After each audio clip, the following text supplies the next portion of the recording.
Jimmy Kimmel's late night show just got pulled off the air, and the internet immediately went wild.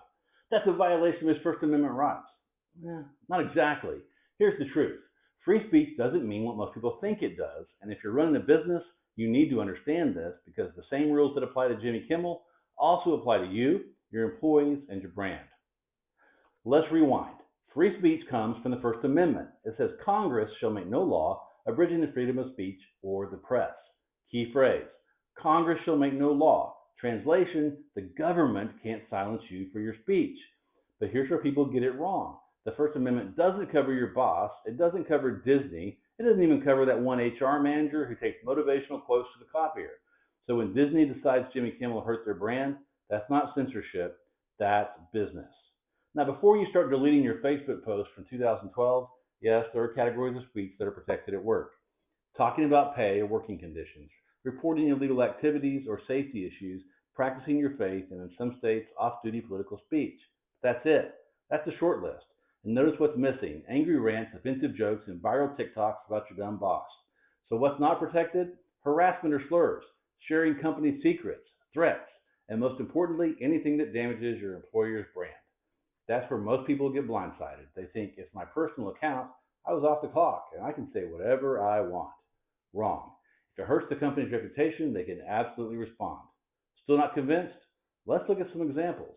Roseanne Barr, one tweet, show canceled. Justine Sacco, one bad joke, fired before her plane landed.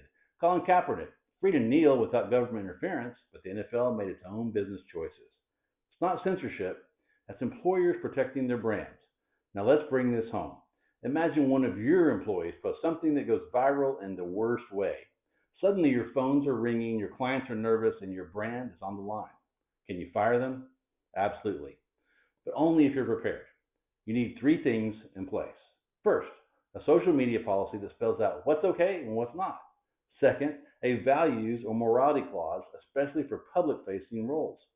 Third, consistency. Enforce policies evenly or you risk a discrimination claim. Courts don't care about your intent, they care about consistency. Need more proof?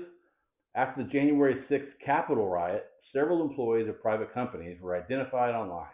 Many were fired, not because their politics were illegal, because their actions reflected poorly on the employers. Even Elon Musk, CEO of Tesla, has faced major consequences for his tweets. When your words move markets and trigger SEC investigations, you realize even founders aren't above the rules. Bottom line, free speech is real, but so are consequences. Let's bust a few myths. If I was on a personal account, doesn't matter. I was off the clock. Doesn't matter. If it hurts the business, they can respond.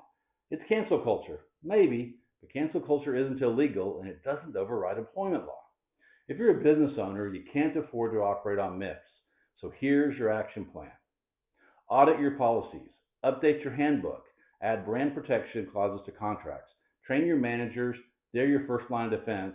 And document everything. Paper trails win cases. And here's the big one. Protect your culture. Don't wait for a viral disaster to figure this out. It's like insurance. You don't buy it after the accident. So let's circle back to Jimmy Kimmel. He wasn't silenced by the government. He wasn't fined. He wasn't jailed. He faced consequences from a private employer based on brand and business impact. That's not censorship. That's the free market. And if you're building a business, you need to know free speech doesn't mean free from consequences.